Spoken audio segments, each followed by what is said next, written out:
It's time for Show Me the Franchise. With Thomas and Frederick. With Thomas and Frederick. It's time for Show Me the Franchise. With Thomas and Frederick. With Thomas and Frederick.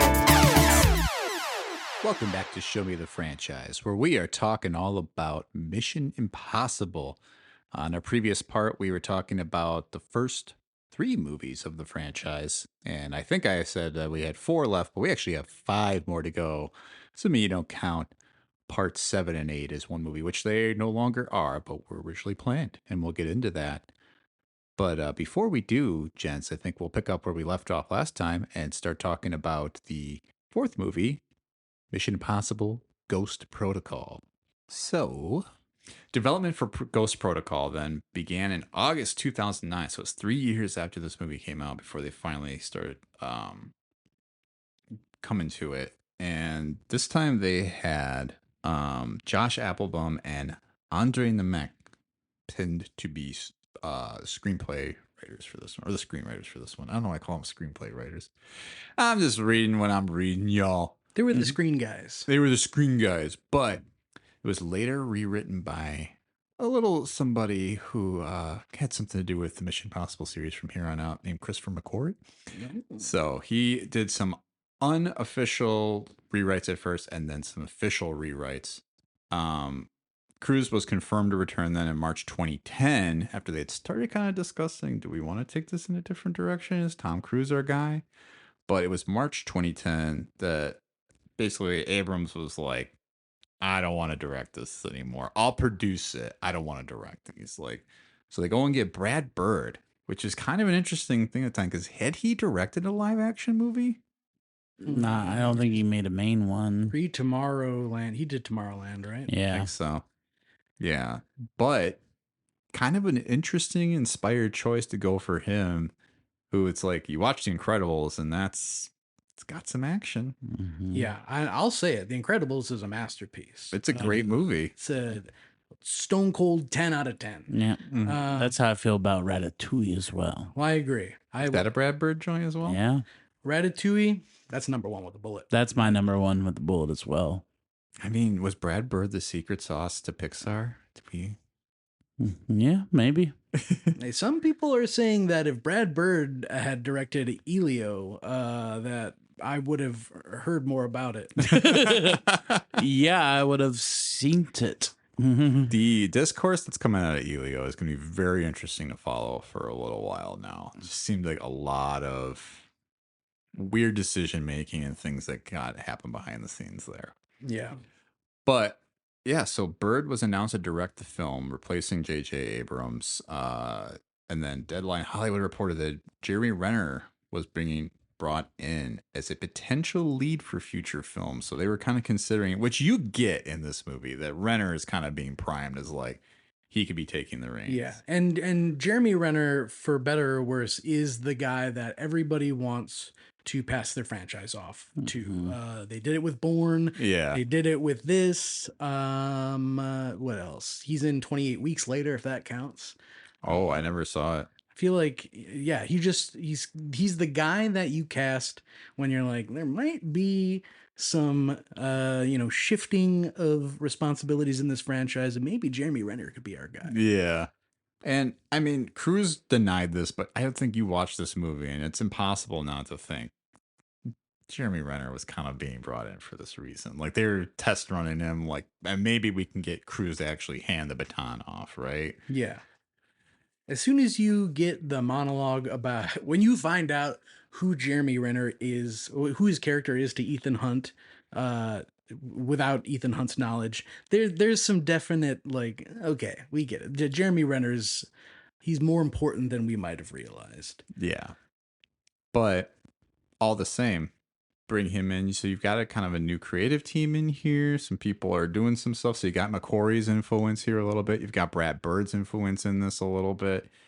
And I will say this movie rips, I think. It's good. If I wanted to make a bunch of noise right now, I would jump out of my seat and do a standing ovation for this movie. You jump on the couch. Yeah. I could jump on the couch. I love this movie like some people love their wives. It is. I just from minute one breaking him out of prison, right, and just getting this like new team together. You got Benji involved now, right? You've got Luther back, and you kind of ditch the whole like, oh, he could really settle down with a wife now, right? Like Michelle Monaghan is like, because I mean that's what they went for in 3. Like, what if Ethan just settled down? But now it's like, what if Ethan was back, right? And they're like, we're gonna break into the is it the Gulag, right? Or no? What is? Where do they break into? The Burj Khalifa. That's it. Yes. Well, no, but in the beginning of the movie. Yeah, whatever's in Russia. Is that where they are? Yes, it's and The Kremlin? the Kremlin. The Kremlin. That's it. Not the Gulag. Yeah. What is the word? Yeah. Blew up the something. The Kremlin. Mhm. Yes. Yeah, but it just feels like this movie never stops to take a breath, right? Like compared to 3, you're just constantly moving, and I don't know. And it's kind of funny that this one opens with Josh Holloway, and it's not the JJ one, which Yeah. you would think, you get the little Josh Holloway in there. Yeah. I love that opening. I really like that actress, but I'm blanking on her name right now. Who's Leah also Saido. no, hey, Okay. Yeah. You can't forget her name. no, forget her name. that name I can't forget. That's etched in my brain till the day I die. I'll scratch on my coffin even though I'm dead. No, you a big Saito like stan? I mean, I don't know how not to be. Yeah, I can't say anymore. Maybe if we do a Patreon, I can get more into that. But that's paywall talk for sure. I will say that I just restarted the first Death Stranding game, and which she is in, and I took a break from it to watch this movie, and then I was like, I just can't escape this extremely beautiful woman. She's everywhere. I was talking about who's part of the team. Paula Patton. Yeah, I was like, who cheated? Jane. Who got cheated on by the Alan Thicke's son? Oh man. Well, that's not a surprise. That guy sounds like a piece of shit. Yeah. Yeah, and he says as much himself in his own lyrics, so we Yeah. can say that. Yeah. God, when a time when blurred lines was acceptable.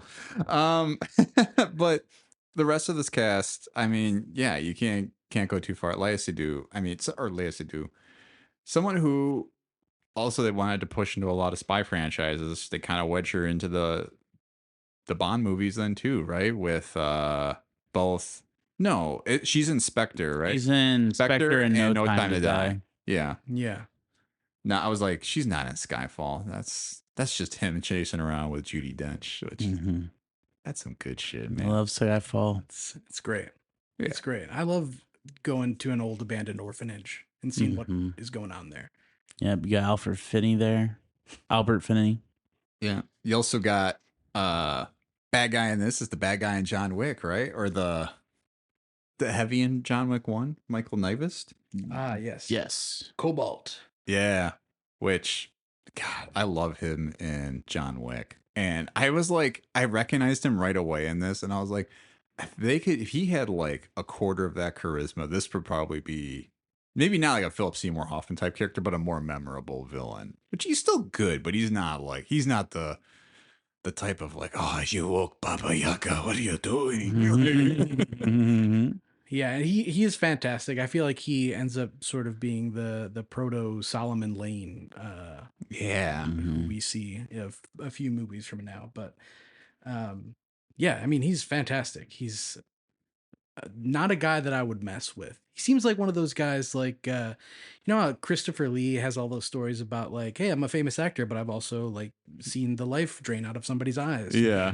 I feel like Michael Nyquist might have some of those stories. And if he does, good for him. I won't mess with him. Yeah. Well, unfortunately, gone too soon as well. He passed away in 2017, but I totally forgot about that. yeah, but definitely a good villain being added to this. I think the crew, though, you kind of mentioned it in 3. We didn't have the crew. Now we're starting to establish what the gang is starting to look like, although we're missing one key member. But you can see the chemistry starting to grow with the group, and I think that's the secret sauce of this movie. is like you want to care about the characters who are doing these things, which all due respect to Reese Myers and Maggie Q in the last one, it's like they're not like you're like, oh, these are my people. Like you're like, I will fucking die for Benji. Absolutely. Yeah. Yeah, there's something that it just feels very lightning in a bottle with this movie. Like to think that there's a reality where they might have stopped at Mission Impossible 3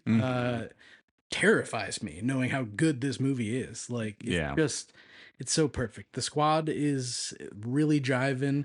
And the sort of the through line for this movie, the reason for the title Ghost Protocol is that the IMF has been disavowed in this movie. So everything they're doing is off the books, off the record. They're not an official unit anymore. So we get a lot of what makes this movie so special is just all their technology not working correctly because presumably they don't have the full budget or backing of the IMF. So from the moment Ethan accepts his mission in this movie and the message fails to self-destruct, it sort of sets the precedent for the rest of this movie, where every time they do something, it doesn't go according to plan. And it's really special in this movie. Yeah. Is this the one where they got Renner going through the vents on the magnets? Yes. Yeah. Is it this one? Yeah, because after he says, next time I get to be in the dress and hit on the guy. Yes. That's all right. Yeah, this is a fantastic movie. Is the Burj Khalifa still the tallest building in the world? I believe so. Well, then he doesn't have another building to climb yet. No, because that sequence is pretty heart-stopping. And not just even where he's climbing, just the whole scenes that take place there are great, with them like taking the place of the other people for the deal. Yeah. The fight with Paul Patton and Léa Seydoux is great. Until the end, when she gets kicked out of the window.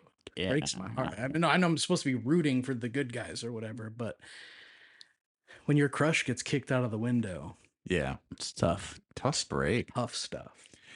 But it's a thrilling sequence up and down. I think as soon as they get to that, the sandstorm's coming, the time is on, like, to him get inside the windows and stuff. He loses the one suction cup, and you're just like, oh my God, how is he going to ever fucking do this? And this is where I think, I mean, not that things have not been implausible until now, but this is also the first movie where I'm sort of like, there's no way they would have pulled this off. But This is They don't call it Mission Possible. that's a great point.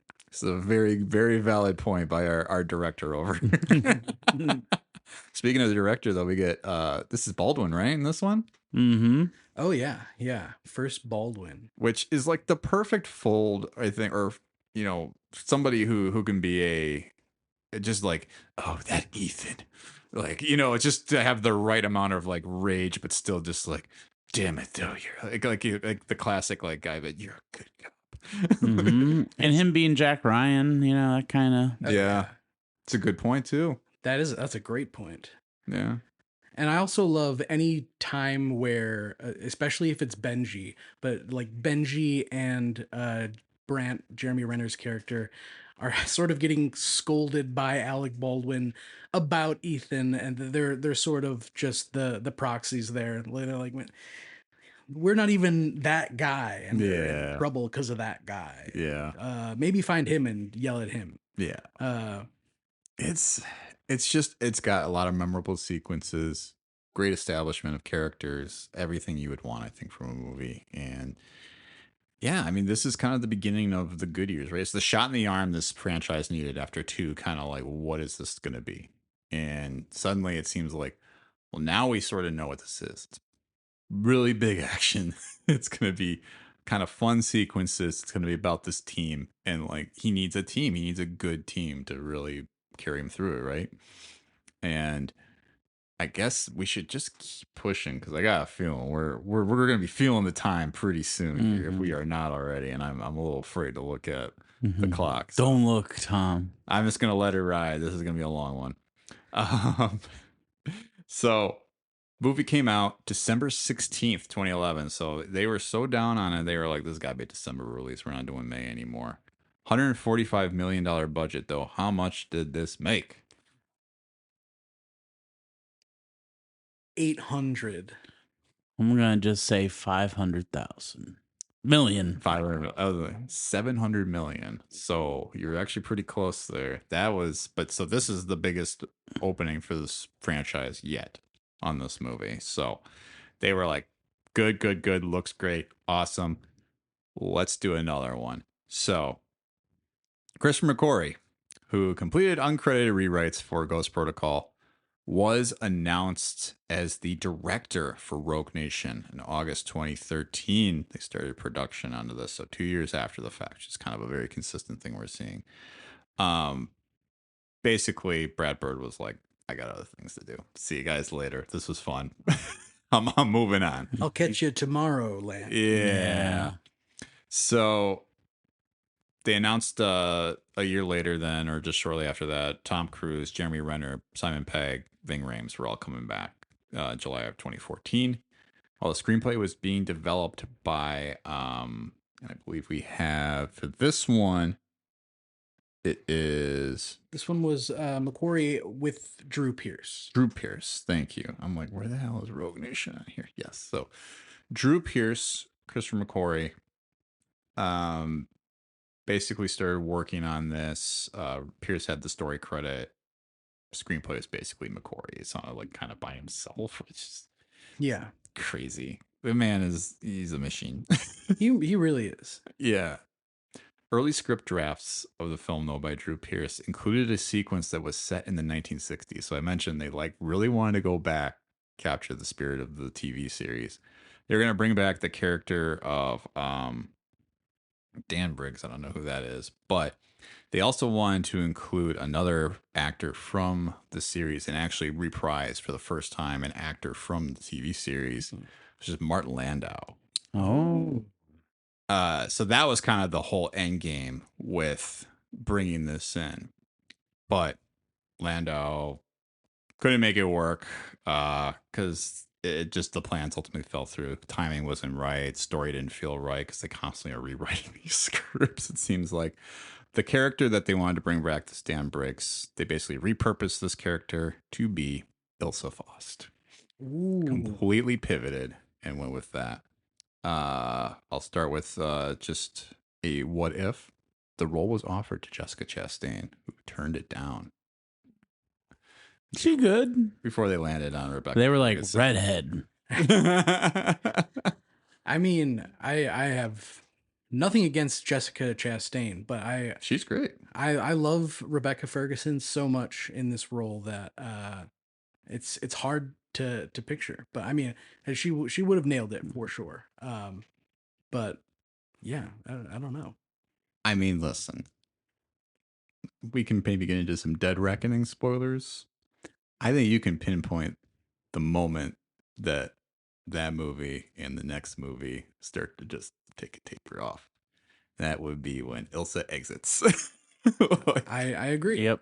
I agree. Like, they're still entertaining, but she brought something new to this role. That's when the team is assembled, and it felt like we're missing a member of the team. Like, Yeah, absolutely. she's great, right? Like, she's Seymour Hoffman level good, maybe even more so than him. I don't know. What do you guys think? She's incredible. Like if I had to put together my Mount Rushmore of Mission Impossible squad members, she would certainly be on it. 100%. Yeah. And I like that she's kind of playing both sides in this one. The bad guy, Sean Harris, and, you know, the whole IMF folks. Like, she's kind of dual allegiance, even though she's undercover and she's a British intelligence officer or whatever, something similar. Yeah, MI6. But yeah, MI6, there you go. That's the one. But she is like kind of undercover and playing into the bad guys. And I like those scenes are very tense when she's having to deal with Sean Harris. Yeah, and her character is great because like they've obviously pulled the rug out from under us so many times in this franchise where you're never 100% certain until the reveal or the mask off, whether somebody is, whose side they're on. And so with her, like, there's so much ambiguity. I feel like even when she's working directly with Ethan, you're never really quite sure if she's just waiting for her opportunity to kind of turn on him. Yeah. Which makes the character so much more rich. Yeah, and I think their chemistry is very palpable too, hers and Tom Cruise, which, like, as much as they aren't maybe trying to play up all that necessarily all the time, you can't help but identify that they have like this connection, right? And that they are sort of two sides to a coin in some regard. And it just makes, I mean, this feels like her movie, you know?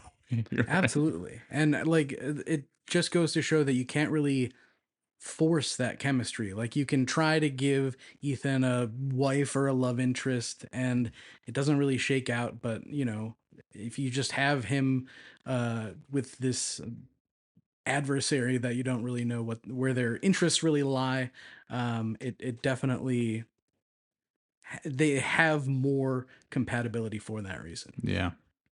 But you mentioned Sean Harris though too, and he is also Solomon Lane, which first recurring villain that we're gonna get here being introduced. Yeah.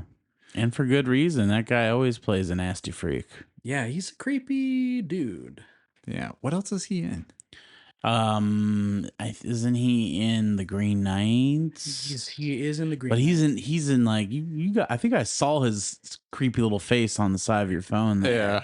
If you just go to like this era of time, he's in a bunch of stuff playing like the baddie. Usually he's got a beard going. Yeah, he's in this movie called Possum that I like. It's on Shudder if you have Shudder. I've seen trailers. I've been very intrigued by Possum. It looks quite creepy. It is very creepy, and his creepiness really lends something to the movie. And yeah, I think he's. It seems like he's been an actor in Europe for quite a while. Yeah. And He was on Law and Order UK. Oh, know that exists. that sounds good. Yeah. I don't know if he was a mainstay, but he had at least a role on Oh, mate, put your hands up. What's all this then? We'll call Bobby Aye. Did anything pop for you? Season Prometheus. There we go. And he's kind of more of like the punky, like hipster scientist in that, I think. I think you're right. Yeah. Yeah, Paris Has Fallen, but I have not seen any of those Has Fallen franchise movies. You got to take the fall, man. I watched the first one for the first time recently. Really? Is that Olympus Has Fallen or no? Yes, yeah. The really strong start to a movie that I couldn't name anything else about after the first 20 minutes maybe. But him in this movie is, I think, you want him caught by the end of this, and you're like, they got to get this guy, like, Yeah. because it's just it just becomes this thing that's like, I mean, him kind of like, it's kind of he himself being the MacGuffin in a way, right? Like, Yeah. This is the one that starts, or not starts, but has the record store set up, right? Where Yes. Ethan goes into a record store that is a facade and thinks he's getting his next mission, but it turns out that he's been lured there by the syndicate, and then he's like locked in there while Solomon Lane shoots the lady that just helped him. So yeah. And the syndicate is, I think, what they wanted the entity to be in a way, or sort of like the following that the entity has. I have so many issues with Final Record, I realize in hindsight, but it does kind of feel like they are just sort of like this menace that's around a little bit, right? Like they are like the specter of like this universe in a way. Yeah. Right? Very Spectre adjacent. Yeah. And Spectre being the villain group from James Bond. Listen to the James Bond 2-part episode if you want to do that. Well, the thing is, for me, these McQuarries, even though they're like kind of my favorite chunks of the series, they do kind of blend together. There's kind of a similar like visual style and like because it's set into how they're gonna do it from here on out. Mm-hmm. And sometimes I'm like, oh, I love that part. Is that from Rogue Nation or is that from Fallout? Yeah. Yeah, At this least one those two. I always remember. This is the one with the opera, right? Yeah. Yes. Where he's like crawling in the catwalk. She's in like the balcony or whatever. The sniper rifle. Yeah, Turn it down. Yeah. That's good stuff. That's good stuff. it's good. I mean, this movie just it's a thrill ride. I mean, this is why I think Tom Cruise like latched onto McQuarrie and was like, "You're doing all these with me. Like, you're not going anywhere." This is also the one where he's running on top of Parliament. Or no, is that Fallout? That's Fallout because he breaks his leg. That's right. Yeah. This is where he starts to really have the notable injuries, right? Yeah. Is this Fallout's also the one where he's attached to the plane, right? On the very beginning? In the beginning, though, that's Rogue Nation. Yeah. That is Rogue that's Nation. Okay. You see what I mean? They kind of. They do. And as much as I love them all for the most part, they do blend together a little bit. But yeah, Rogue Nation is where he runs on the wing of the plane and then has to climb into it. And there's sort of you were talking about the Uncharted moment earlier of him grabbing onto a box, and we get a little bit of that in there. Yeah. Because when he eventually gets on the plane, and I think when he parachutes out with the payload or something. Yeah. Yeah. Okay, so I was remembering that sequence from a Mission Impossible movie. I was too early. But yeah, I think this one, it's a great movie. But I kind of do think this to me feels like the first half of a 2-part story that wasn't intended to be, and it works better than The Reckonings in my regard. What do you guys think of that? I agree. Well, I would just say 5 and 6 are, in my opinion, better than 7 and 8. Not to spoil anything. No, I think that's indisputable. Personally, I think we can give that away at the very least. Like, not that I'm going to poo-poo. I don't know why I put so much stank on that. Poo-poo. Oh, because it's poop. It's stinky. Number 8. don't put so much stank on that poo poo. 8, at least going for it. And I know we're going to talk about it, but I think at least has stuff to it. Unlike where I think 3 doesn't have a lot going for it other than a great performance. So this movie came out July 31st, 2015. Budget $150 million. Box office. Do you guys want to guess or you want me to just tell you at this point? Just tell us, damn it. $710 million. So it outdid Ghost Protocol. Pretty good. We Good are for them. We are so back though, is basically how Mission Impossible. We have now hit Paramount is like, this is a bankable franchise again. We gotta keep making these until they don't make money.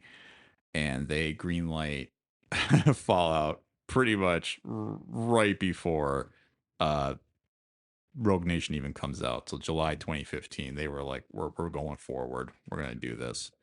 In November of that year, Christopher McQuarrie confirmed that he would return to do both roles, both write and direct the movie by himself. And what a movie this one is. Fallout is arguably the best movie of this series. I think there's a strong argument for it. I teased the rearranging of my ranking. I feel like the top 3 in my ranking they're extremely solid. But I think Fallout could possibly be the best in the series. There's a strong argument for it. Limp Bizkit. That was the name of the song, I think, Rearranged, isn't it? It's one of their songs. You're right. I see what you're trying to do there. You're just Fred's just being a little minx over there. Fallout's my favorite. Fallout adds one of my favorite characters in this series. Somebody else who is supposed to be kind of like an Ilsa, right? With Mr. Henry Cavill. Yes. What do we think about Fallout, though, overall, with Cavill entering the play here? I up until this point, I had been a little bit resistant to like Henry Cavill for whatever reason. Mm-hmm. I think it's just because he's so strong and hot, and that intimidates me. But I mean, those reloading arms. Yeah, when he cocks those guns. When he cocks them guns, that's the best shit I ever seen. Yeah. Yeah, I was pretty in the pocket for Henry Cavill because I'm not intimidated by him. You shouldn't be. Were you a fan of like Man of Steel or any of those movies? I think I'm fine with those. Yeah. But obviously we're on the week of the release of Superman, so we're Nah. It was the combo of this and The Witcher that really and I guess in the Guy Ritchie movie he's got some juice too. Oh, Man from Uncle. Yeah, those are the things where you good. see the Henry Cavill cook. Yeah. That's an underrated movie, Man from Uncle. Not here for the Army Hammer half of it, but the Henry Cavill piece. Love him with that content. I don't know if I've seen Man from Uncle. Worth checking out. Worth It's like checking 60 out. Spy. Kind of Love it. in this vein, but not the same. Yeah. This movie, yeah, that bathroom fight that Tom Cruise and Henry Cavill have in this, thrilling. And this movie is responsible for potentially one of the most interesting bits of movie trivia in the history of time. And it's the CGI mustache situation.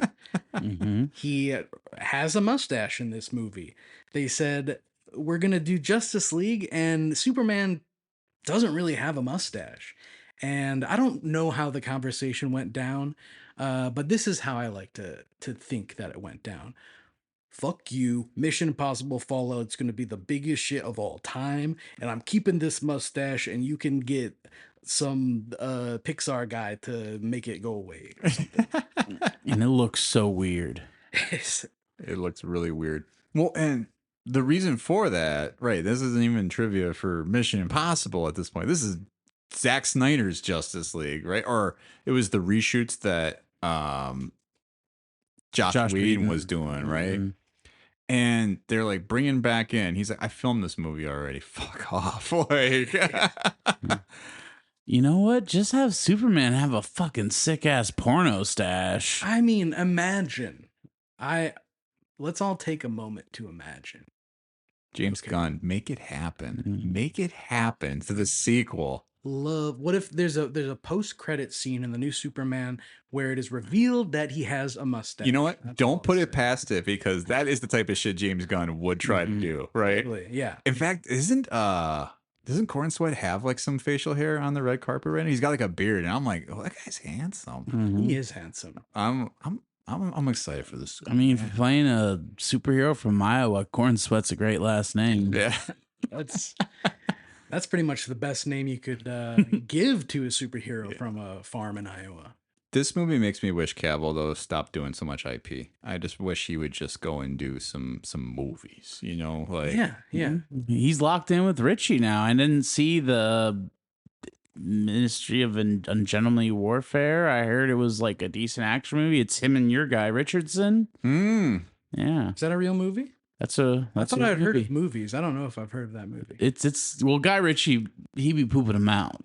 That's true. Guy And- Ritchie, But he's kind of hit or miss these days, where before a while he was just kind of miss. But I heard that one was good. I did not see that one. The one with Josh Hartnett and Jason Statham's good, though. I don't want to spend much time on Are you it. talking about my boy Alan Richardson? Yeah.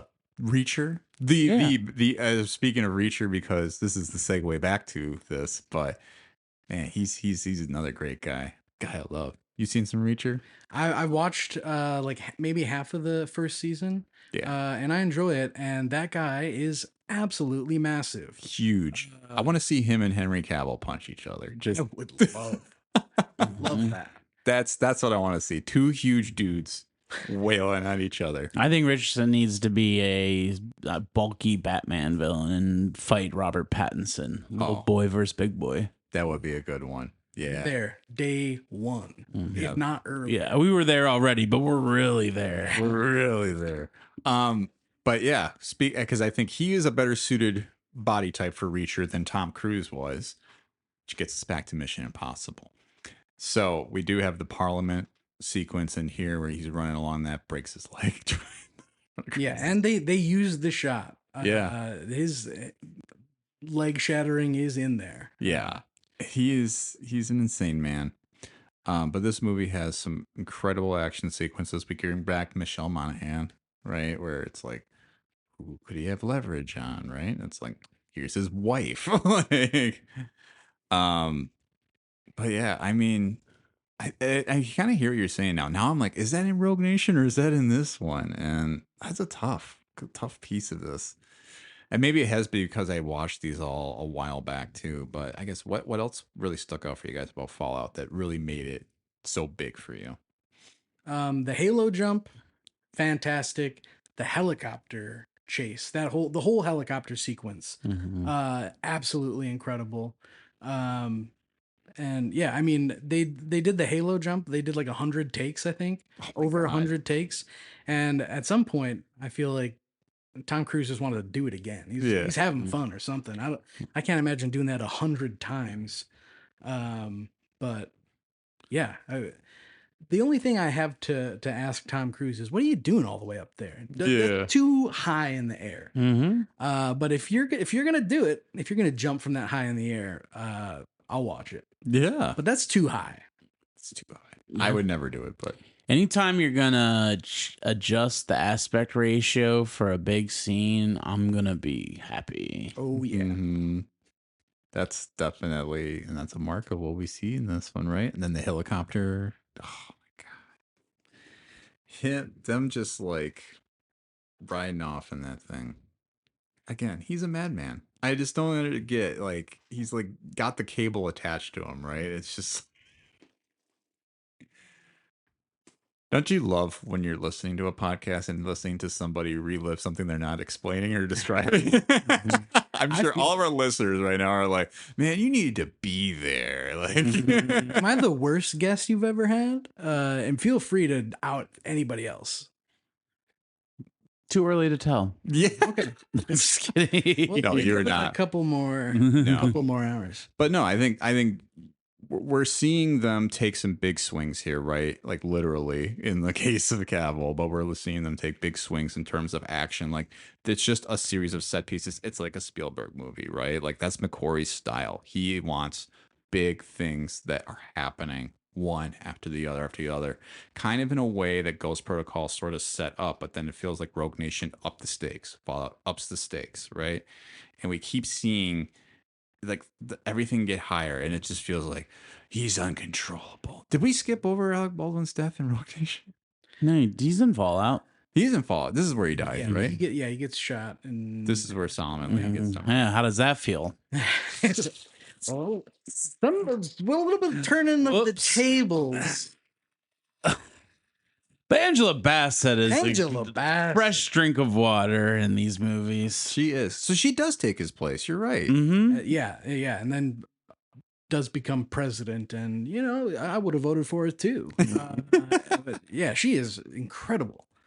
Amazing. Just we could almost rank every IMF director. who is bringing the most? But they have got so many big names that's like it's not even fair. Like to put Lawrence Fishburne like 6th on the list would just be like an insult to him.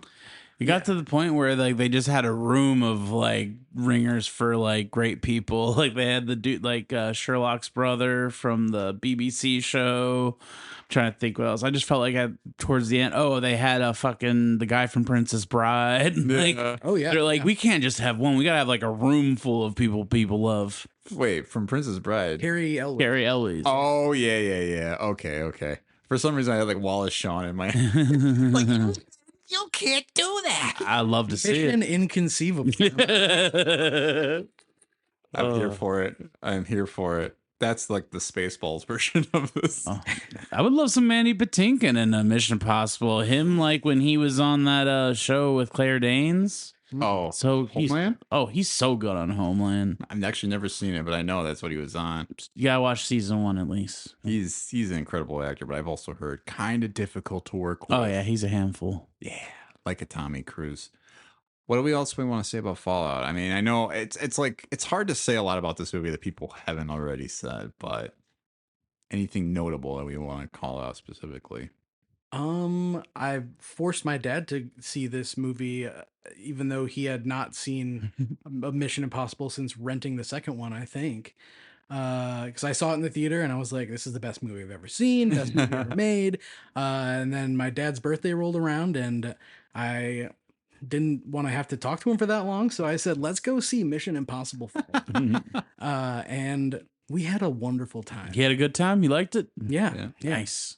But we also get the introduction of the White Widow in this one. Who Ah, comes back. yes. Vanessa Kirby, right? Yes. She's got she's just a dealer, right? That's like her whole thing. Like, or like, what is her deal again? I'm like, No, she works in intrigue. Yeah, she's a White Widow. Yeah. It's, she's a White Widow. was that a spider?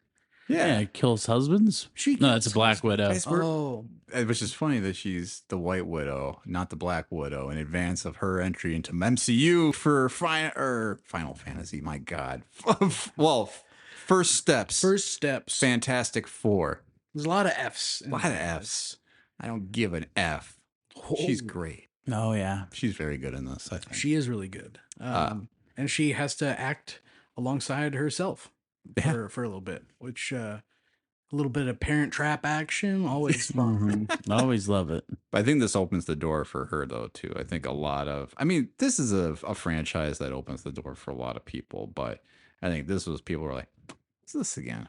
Let's get her in some stuff. Like, Yeah. you know? But yeah, I mean, it's a great movie.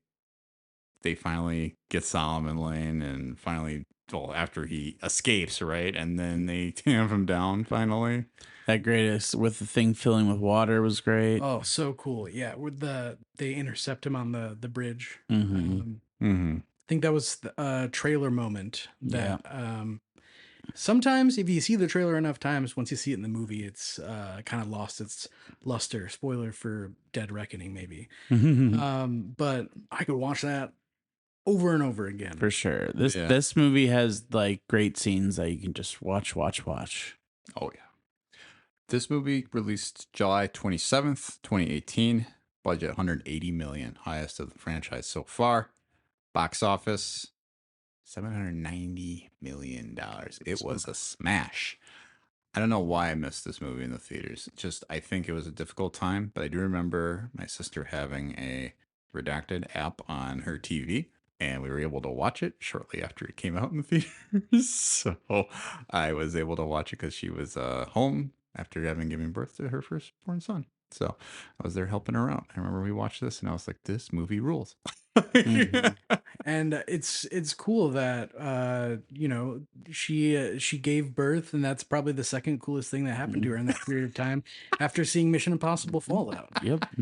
But the last thing I'll say on Fallout is that this is the one that inspired me to message you in the first place about, because when Fred told me that there's a podcast out there called Show Me the Franchise, this light bulb went off in my head, because after I saw Fallout, anybody who will listen, I am telling them that Mission Impossible is the franchise. You gotta go see the Mission Impossible movies. It's the hottest franchise out there for my money. Especially very talked about this year because we maybe have seen the end of it. I mean, we could probably roll Dead Reckoning and Final Reckoning. Yeah. Because one, we don't want to say too much about Final Reckoning.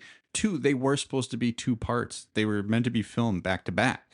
It was in January 2019, Tom Cruise announced that these two films would be shot back to back, with Chris McQuarrie writing and directing both movies. That's a huge order, considering what a lot of people have said about being involved with these. These are tough movies to make. Yeah, and especially if any of the rumors are true about sort of jumping into these movies without a script, doing two of them back to back seems like quite an undertaking. Throw in COVID. Yep. Yeah. And that's the big piece here, because this changes, I think, the landscape for these movies for better and worse.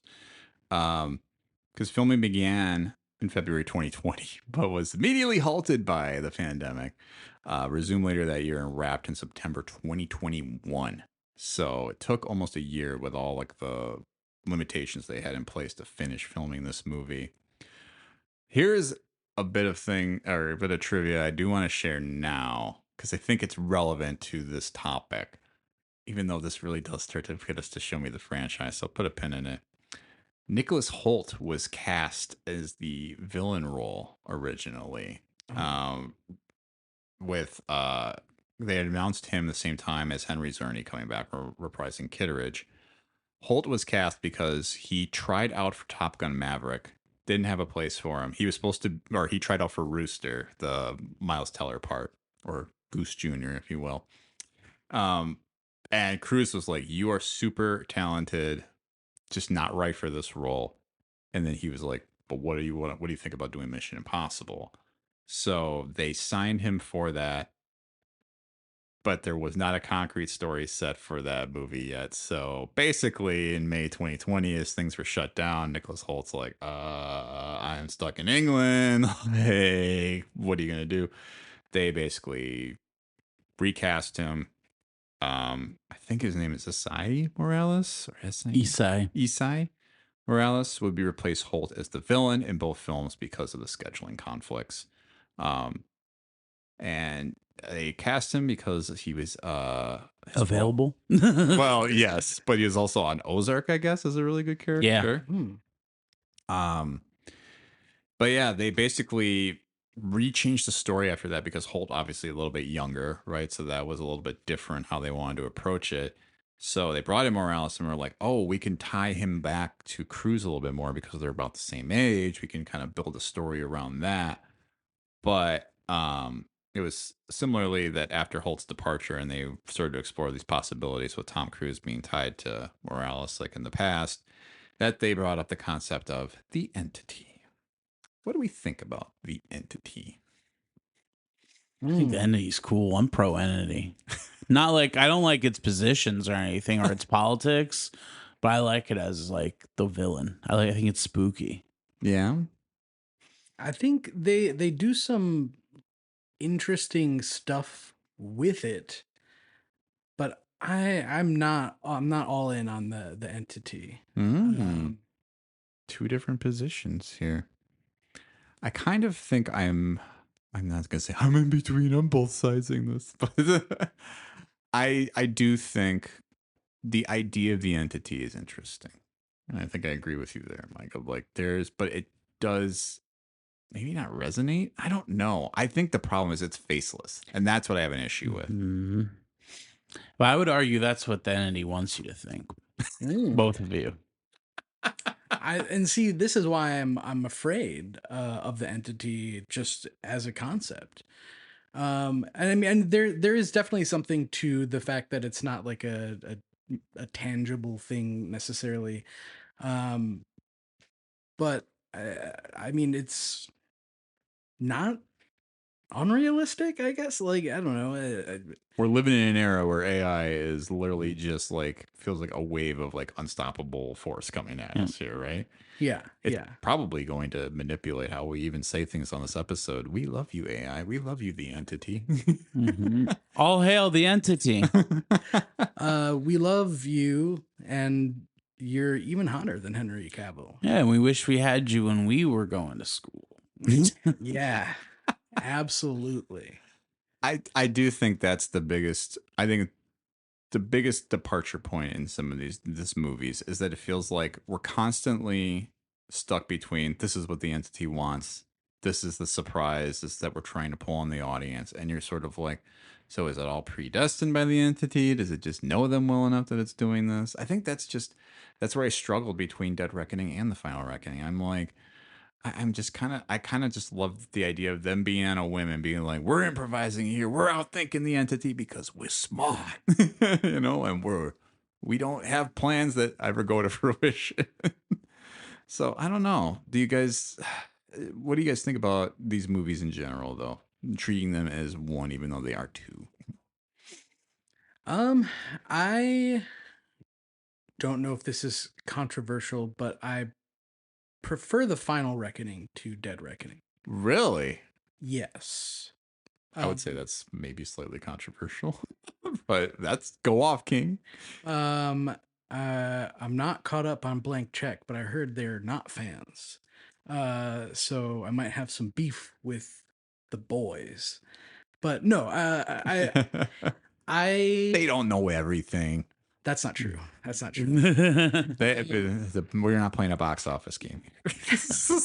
Not yet. But no, I don't know. I still don't really know how I feel about the entity, which is part of it, but uh, I think the set pieces and the action sequences in Final Reckoning just did more for me personally. Oh yeah. That submarine bit, uh, I considered uh putting it in my top 3 stunts. Just maybe it's recency bias, but that was cool as hell and terrifying. Um, Great tension. I also should mention that I am terrified of the ocean. I think we should nuke the whole thing. So the idea of being trapped in a submarine that is slowly rolling off an underwater cliff gets me clenching real tight. Yeah. And I hope I can say that on your show. Oh, you can. Oh yeah. Oh yeah. Absolutely. I don't know. It's definitely a 2 movie series of like holy crap action. Like that's what I will say. I've got 2 words.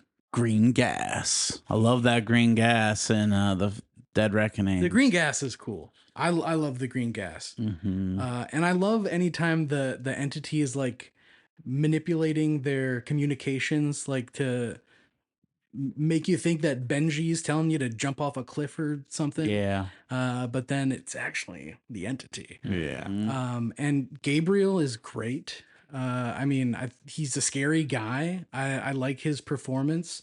He's a great actor. I like him a lot. Yeah, and I love Nicholas Holt. I think he does a lot of good work, but I don't know that I need him in Mission Impossible. Might get a little lost in there. Yeah, To Lex Luthor. Yeah, we'll Yeah, get some of that in a do few that. days. Yeah. I love Palm. yes, Palm Palm, Clementif. Yes. fantastic. I love that they just were like, we're going to poach some of the more interesting actors from the MCU that don't feel like they really had time in the sun to do much. Haley Atwell's great. Yes. Haley Atwell is so cool. I love her character. I love pickpocketing just as a concept. Mm-hmm. The whole sequence in the airport where her and Tom Cruise are kind of playing cat and mouse with that is pretty awesome. I love keys that fit together and create a cruciform key. Yeah. So cool. I wanted that popcorn bucket so bad, Yeah. but could not justify the cost of shipping from the Regal store. Yeah. So don't own it, sadly. But the key is cool. Yeah. The gas is cool. We should pay off the tease of the train that is dangling off the cliff that Palm and isn't she also kind of in that? She's on it, but she doesn't dangle. It's That's mostly right. just her and Ethan and Atwell. Yeah. Which I'm happy. Grace, yes. I was like, what's her character name? Right, which like them just climbing through that, which does bring me back to Uncharted, where you are climbing that in Uncharted 2, the game, and just a thrilling sequence, and you're like, my God, I love turning like the world like on its side or upside down and seeing people navigate like a terrain that's not supposed to exist. Like, you know, it's like you're not supposed to dangle or you're not supposed to use like a lamp as like a a crutch to help you up, like a ladder, you know? Yeah, the car action scene in Dead Reckoning, that's like the most of the like silent film infused stuff that they talk about all the time at Quarry, like infusing into their films. How unhinged Palm Clementif is in that. Paris is the character. Yeah. Name, right? How within her truck, like Is it in Venice? The chase and the fight is amazing. Stinks we lose our girl. yeah, Ilsa leaving it hurts. I think it just that's the damper on this movie. I think it was cooking, and then still some good stuff in the rest of Dead Reckoning, but I just kind of felt that void from there on out. I don't know. Hey, yeah, I think it's the biggest case of just feeling that absence of another crew member. I mean, so many people are in and out of this franchise, but when Ilsa's out of it, you really feel it. Yeah. Yeah. And it's tough, especially then Final Reckoning. I mean, minor spoiler. Well, it is spoiler-ish. Somebody else leaves too, which we can avoid the name, but you also kind of feel that void too. And you're like, which it makes sense why they pursued it, but also it's like, We just lost somebody in the last movie. Are we just going to keep offing people? You were much higher on Final Reckoning coming out of the theater. I think in hindsight, I still think I do like it better than 2 and 3 for sure. But I think because the set pieces are what carry it. You mentioned the submarine, Submarine's great. the biplane. Listen, that's in all the posters. It should be Yeah. awesome. And there's a thing they do in Final Reckoning that I'll always be a sucker for, which is that when two groups of people have to meet in the exact same spot at the exact same time, Yes. the entire world will blow up. And if there's 1 second of wasted time, then we're all dead. Yeah. And I love that. Then picking up all the Apple TV series bosses to put into the movie in Final Reckoning as well, with Hannah Waddingham from Ted Lasso, but more so Tremel Tillman from Severance. He's so good. He's Yeah. going to be somebody I think we're going to be talking about for a long time. Mm-hmm. I just while watching Severance season 2 kept talking about how he's so good, and I was sad that I hadn't seen him in anything else. And then the trailer for Final Reckoning dropped, and I was so excited. You to must see be out of your mind. Oh, so good. Yeah, I'd love to see him like in a Tarantino or something with like a Oh, lot yeah. of juicy die. Yep. Yeah. I could listen to him say anything. I just want him chewing on that dialogue. It's almost too small of a role for him. It's almost like if they knew what they could get out of him, he could have really added something to this. And overall for these two movies, I love my boy Shea Wiggum, Yeah. Shea Wiggum. one of Although- our treasures. Weird plot twist of sorts, unnecessary plot twist with his story. Yeah. We can leave it at that, but it's just Let's just say there's a pretty cool handshake in that. There's a LeBron James level handshake in Final Reckoning, and Yeah. Shea Wiggum is the source. I am here for all the sappy, goofy, dumb stuff in that movie. Yeah. That's all I'll leave it at without getting into detail. I like it all. It's dumb, but Mission Impossible as a concept's kind of dumb. And is. I love that for it. Yeah. I don't think the movies are unsuccessful. I'll say that. I will say, and I could maybe use this as a launching point to get into our Show Me the Franchise. I think had their schedules not been so goofed up, because the one thing about the Final Reckoning too came during the writer's strike. Yes. So, and woo, did they feel that? Did they feel that? Because the principal photography began in March 2022, halted in 2023 in July because of the SAG-AFTRA strike. Production resumed then in March 2024 to conclude, and another 6 months later. These movies were kind of like just start, stop, one thing or another. So it makes sense, I think, why they do feel a little disjointed, a little over seasoned in some regard. I do think I like Dead Reckoning a little better than Final Reckoning, but as a whole product, boy, you're gonna enjoy it. Absolutely. I sound down on it. I think it's a great popcorn movie. Final Reckoning. Budget for Dead Reckoning 291, made 571. That was released July 12th, 2023. We're still counting here, but May 23rd, 2025 was Final Reckoning. Budget of 300 to 400 million. So far, it made 576 million at the box office. Let's talk a little bit about Show Me the Franchise, because I think that is one thing we can maybe get into here. Does Dead Reckoning Part 1 and 2 as it was intended? Does it feel a little tighter if the story maybe is all planned out from the start and goes off without a hitch? Knowing that Nicholas Holt's probably going to be our guy then. No entity in that regard then too, right?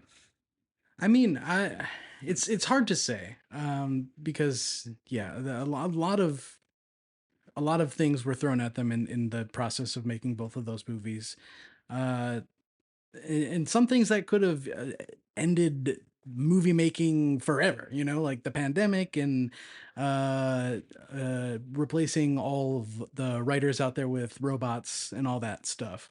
So I think I'm impressed by the fact that they were able to, at least see these movies through to the end and make something serviceable for the most part.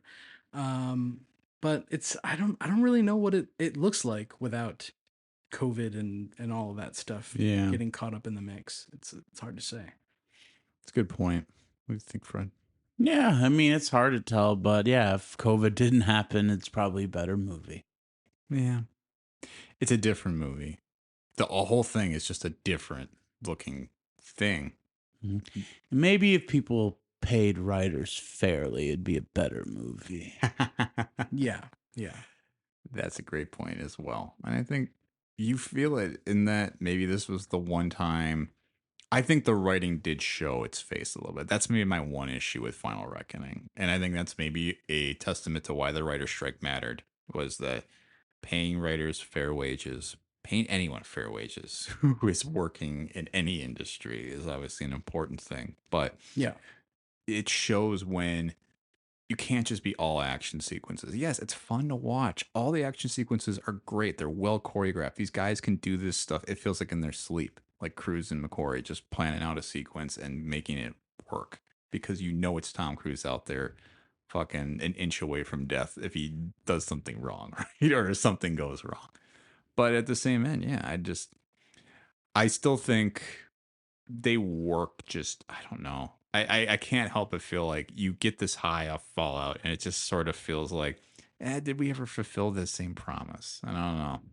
Well, that's the other thing. Like, I feel like um, I could definitely see, uh, you know, if there hadn't been a pandemic, Dead Reckoning being better. But there's also the following Fallout is hard for any movie. Yeah. Yes. So Great that's point.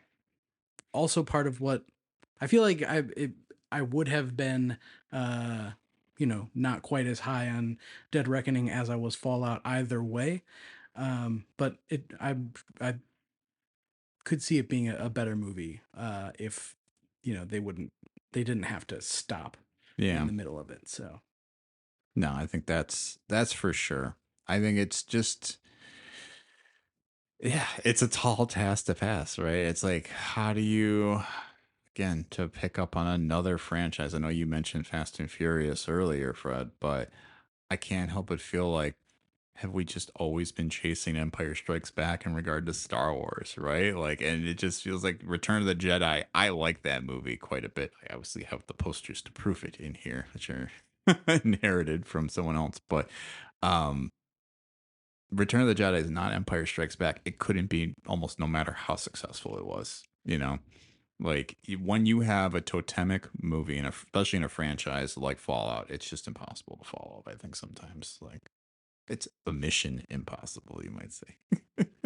I do think it would have been cool if they went to Alaska to check up on Donlo and he had a bunch of Ewoks with him. Hey, it's Inuits. I'm sorry. I'm so sorry. That's terrible. Why are you laughing so much? Because it is a good joke. What else do we have for Show Me the Franchise? I know we mentioned Fincher earlier. I don't know if we want to talk anymore about that, but if you guys have other things about coulda, woulda, shoulda been different. Yeah, I sort of alluded to it earlier, but if there was any way that David Fincher could have made Mission Impossible 3 and Zodiac is the same movie that it is now, that would have been fantastic. Well, And- let me position something here though. What about him doing 9? If he's open to it, sure. I mean, yeah, I'll watch David Fincher do anything.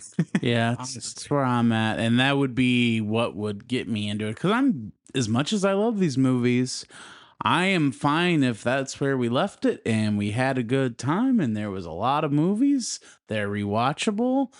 I would be very on the fence about a new one. I'll watch it. I'll be there. I would be excited, but I am a little like, ooh, how's that gonna go down? Yeah, I don't really know how to transition from this point if they do, because obviously I think there needs to be some sort of passing of the torch. Tom Cruise has expressed interest in Glenn Powell being his replacement. Glenn Powell, I think, has said that's terrifying. I won't do it. I don't love any torch passing ever. Just Nice. do something new that's similar. Like I don't need someone Like else the being Running Man? Indiana Jones. Yeah. Running Man looked good. That trailer looked so good. Yeah.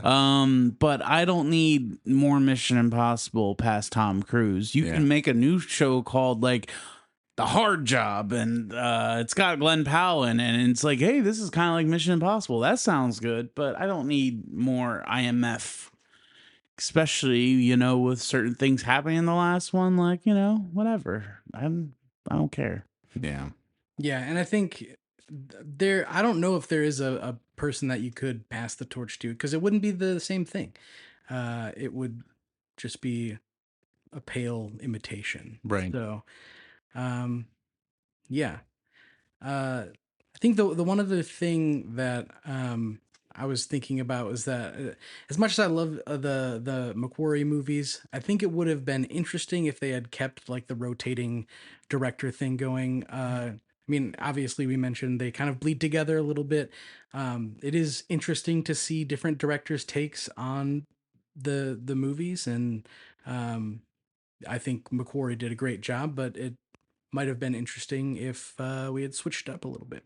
Yeah, even if he just like, it'd be nice to switch it up completely, but him just if he could just keep writing it and then having the different directors adding that visual style of difference. Yeah. Yeah. Well, because you always run that risk of like having like Sam Mendes, who did Skyfall, which is great, right? Like that's a Bond thing that's happened recently, is handing it off to like an auteur. But then you get Spectre, which is like, I will say I agree, but I think he shot the shit out of Spectre. Oh, the for thing. sure. Like that Day of the Dead scene. yeah, great. I think it's more of a script thing with that. So that's what I'm saying. Like, have McQuarrie still write these scripts that have these kind of action set pieces and these ideas, but throw a different coat of paint on it so they look a little different each time, maybe. Yeah, Absolutely. Yeah. because then you got, I mean, and like Bond, another franchise, not to keep harping on that, but what are they going to do next?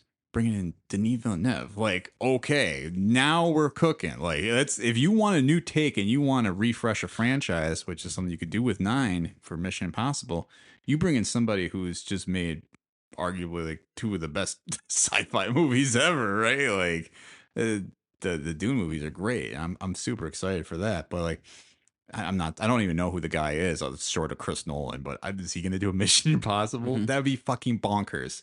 He would. What would he do to Tom Cruise? Shoot him out of a cannon? I mean, I'd watch it. Yeah. Christopher Nolan doesn't. He wants that final cut, so he won't do something like that. Yeah. All right, guys. I think the clock is ticking. It's getting warm in here.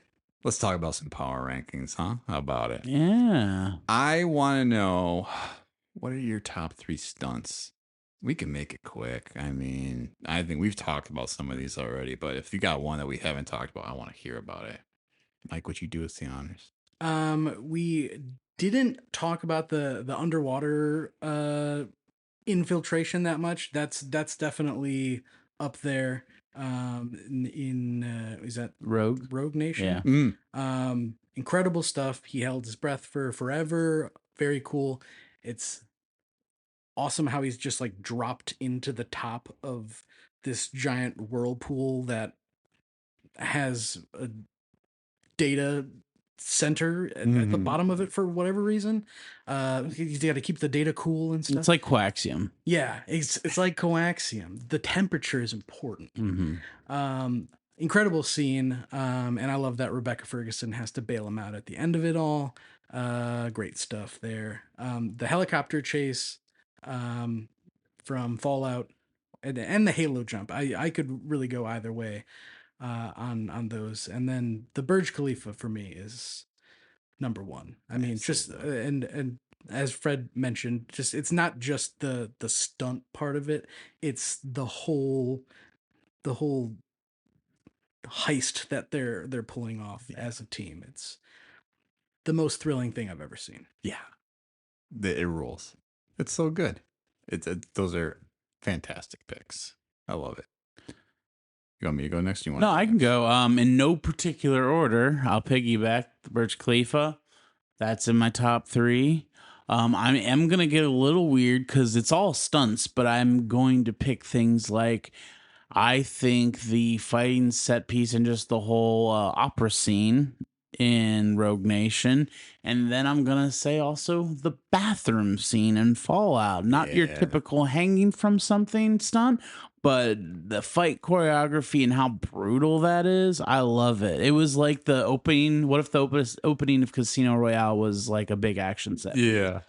Yeah, it's so good. And I love the tension of just the 3 drunk guys stumbling into the bathroom while they're fighting. It's beautiful. And again, because it's worth mentioning twice, he cocks his arms. Yep. Collects those songs. I watch that every morning before I start my day. I love it. I'm gonna give some love to the OG, the first one, the wire drop into the vault. It's just you can't. It's iconic. It's been parodied over and over and over again because it's just a great sequence. De Palma delivered right out the gate and set the bar. And all these, it may have eclipsed it, but it still is the image that people, I think, imagine when you think of Mission Impossible. It's Burj Khalifa. You can't undersell him just scaling that thing. It's an insane stunt. I would never do it in my life, but I love it. I'll give some love then to the submarine. I really, really liked that sequence in Final Reckoning. So I am giving some love to Final Reckoning, Fred. But that was, as much as I want to pick the biplane, I do. You talk about it, Mike. The tension you feel when in that sequence and just him going through it as it's turning and like the water shifting and the tanks are moving or the missiles are moving. You're like, this is And he crazy. keeps having to crawl into smaller and smaller places, but he can't fit because of all his gear. It's just beautiful. Yeah, it's fantastic. Do we want to give our movie rankings real quick? Just I go can from definitely speed run mine. bottom to top, Yeah. or top to bottom, whichever way you want to go. Should I just go first? Yeah. All right, I'll just go top to bottom. I would go Fallout, Rogue Nation, Ghost Protocol, Dead Reckoning, Final Reckoning, 1 through 2, 3. I'm doing it just to be that guy. I Just I because- respect it. Just because, yeah, like I said, I like Philip Seymour Hoffman. It's my favorite performance of the whole series. But I actually rather the goofy off the wall shit from 2 overall for the film. Yeah. No, I feel that. Totally fair. Do you want to take the anchor at the end, Mike? I feel like we want to highlight you as the last Sure, one. All yeah. right, because I'll run through mine real quick too. I'm going to go, for me, I think I'm going to go, no, it's got to be Fallout number 1. What am I talking about? Fallout number 1. I like Ghost Protocol a lot. That's 2. I'm going to throw 1 in there as number 3. I'm a fan of 1. I love it. Rogue Nation after that. Dead Reckoning. Final Reckoning. 3, 2. I hit them all, right? Yeah. Yeah, I think so. I'm gonna go from the bottom up. Oh, yeah. Start Because from the bottom. I feel like my refactoring might be controversial. Not really, but number 2, dead last. Number 3 before that. Then I would go Dead Reckoning, Ooh. and then Final Reckoning, Hmm. Rogue Nation, and now we're in top 3 territory. These I just changed around. Fallout was at number 1. I put it at number 3 now. Whoa! This guy. Number 2, Ghost Protocol. So thrilling. Beautiful movie. Number 1, I put number 1. Wow. First Mission Impossible. On the last rewatch, if you look at my watch history on Letterboxd, it's gone up like half a star every time. Yeah. And this last time, I was just like, oh man, this movie, it looks so good. It's so much fun. Yeah. I wanted to put it in my top 3, but as you mentioned, the Langley heist in Mission Impossible is the most iconic scene in the entire franchise, and it's just so damn good. It is. Totally kicks you off, throws you off your game, seeing the whole team die, right? And then it jumps into it. I respect it. That's a choice a real fan would make. And thank you for being a real fan on this podcast this week. We really appreciate you coming in here, Mike. Before we let you go, though, and get to the end of our episode, anything you would like to plug? Nothing in particular. If you want to follow me on Instagram, my username is MikeTheHuman_.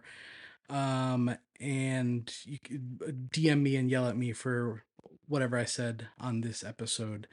And I'm gonna plug going to the movies. Hey. Go to the movies more often. I know a lot of people that I love dearly and I won't name that are like, they always tell me like, oh, I don't know movies like you do, Mike. And I'm like, well, first of all, I'm stupid.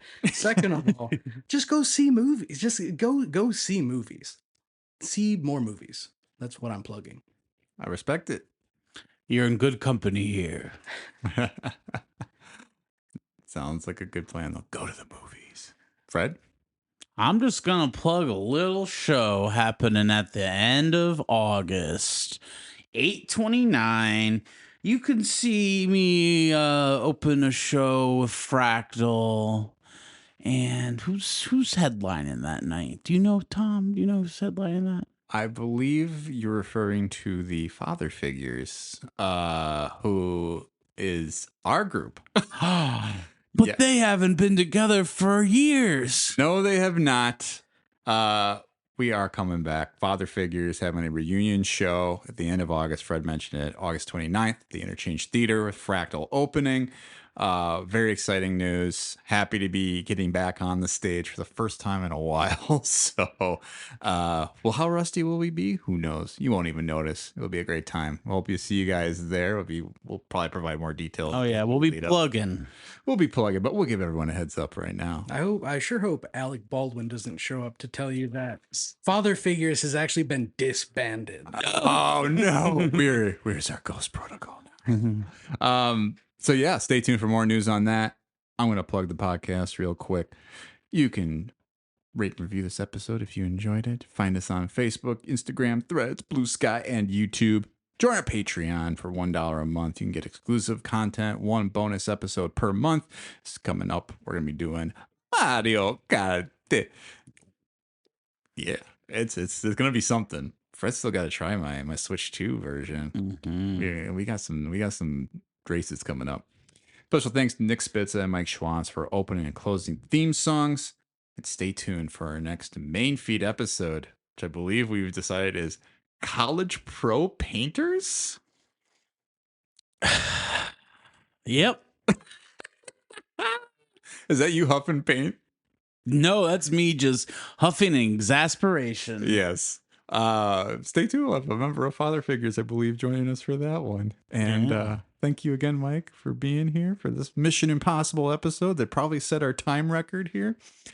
Thanks for having me, and thanks for allowing me to set the record. Oh yeah, it was a record worth happening. An impossible mission that is now possible. Thank you all for listening, staying tuned, and we'll see you next time. Goodbye. I've got no cares, 'cause all I wanna do is charge my phone, drive listening to you, and work the talk.